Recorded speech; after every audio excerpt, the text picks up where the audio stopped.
also life?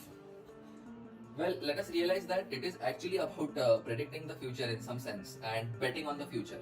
And when the prediction of the future is correct, betting heavily, so as to say as well. This is also relevant and true when it comes to investments, financial investments.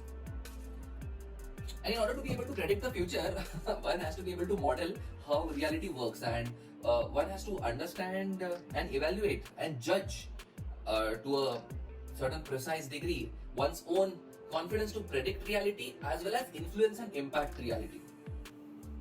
Now, these might seem to be very metaphysical concepts if heard in a standalone setting or scenario, but these are actually very real, very practical concepts that I am actually here talking about. These are extremely real and practical. Let us say in 2020, 2019, and currently this being January 2021, the world was hit by the coronavirus crisis. Now, as the coronavirus crisis started, if somebody had predicted that because of the lockdowns that happened globally, because of that, transportation industry and even hospitality and even airline and tourism industries are going to sink and maybe have a local minima along their sustenance graph. If that was predicted, then in that case, somebody could have, called in futures and sold shares at a higher price at that point in time and made money off it. Because of derivatives, financial derivatives, I mean to say, one can potentially make money even when the market goes up or even when the market goes down. Now that things have started opening up again, hospitality, tourism, transportation, etc., which again correlate back with the prices of raw materials and commodities like the price of oil, for instance. These things are essentially correlated. So we live in a very correlated, globalized world.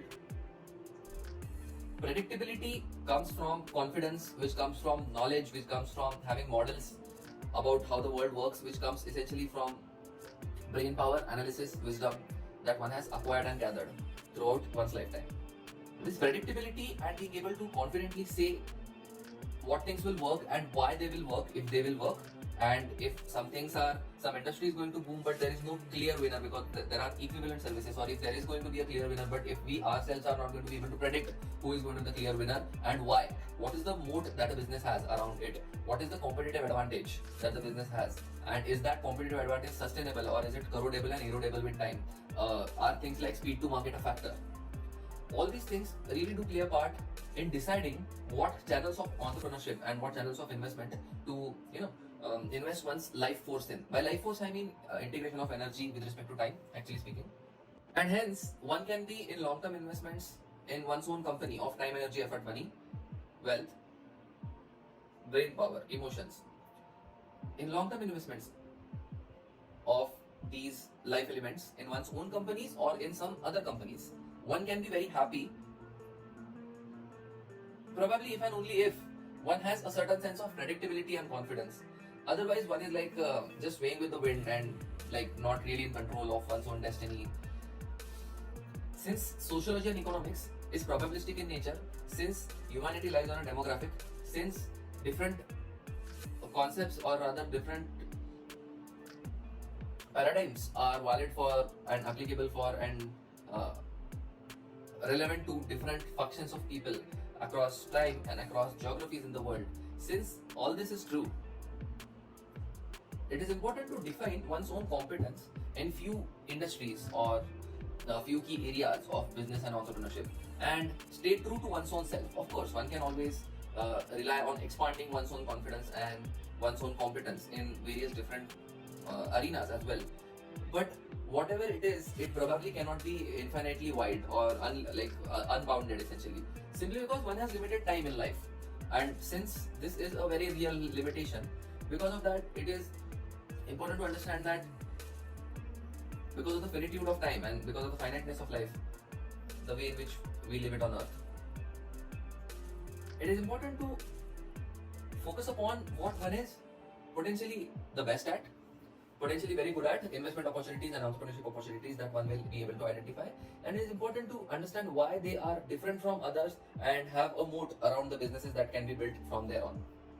If this is done correctly, then finances in today's world, which has a lot of leverage, especially for because of media, technology, code, etc., especially for people who know how to leverage code media technology. Things should be easier than difficult, using these leverages to scale oneself up and using these leverages to earn the amount of money or close to the amount of money or better than the amount of money that one can potentially by trading one's time in order to earn money.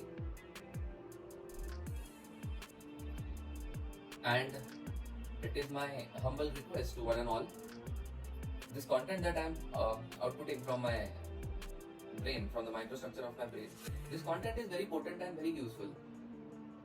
Rather, let me say it is very potent content. So it is my request that as one scales up from being essentially the traditionally middle class individual to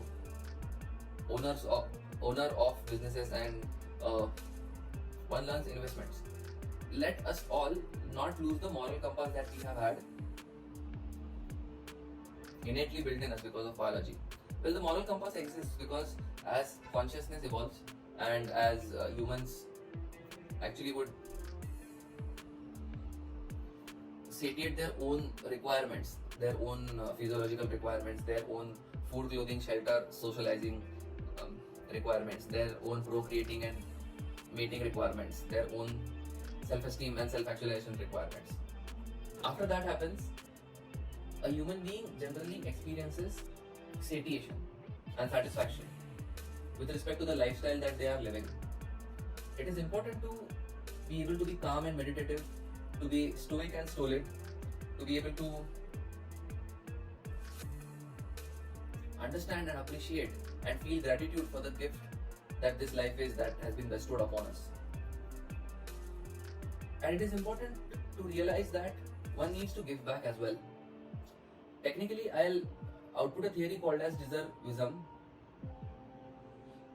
wherein I'll outline why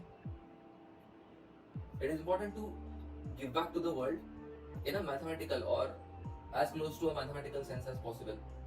If enough of us hold on to this moral compass, enough of us hold on to the innate inbuilt morality that exists within us biologically, if enough of us do that, then it is not very difficult to visualize a future wherein humanity has actually achieved sustainable development and wherein humanity has actually evolved beyond the reptilian brain and has started pursuing to a greater extent scientific research, creativity, and because of the technology and technological evolution and progress that we have experienced recently and will be experiencing in the near future as well. If just we have common visions, common goals that excite us, that unite us, and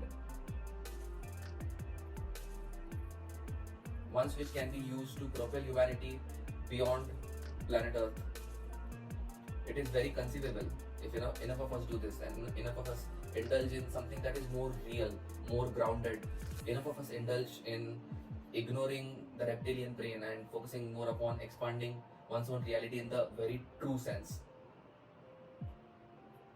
then it is that humanity will prosper to the maximal extent that it can in this solar system and potentially in other solar systems as well. And with that thought documented, I would like to wish all of us light speed.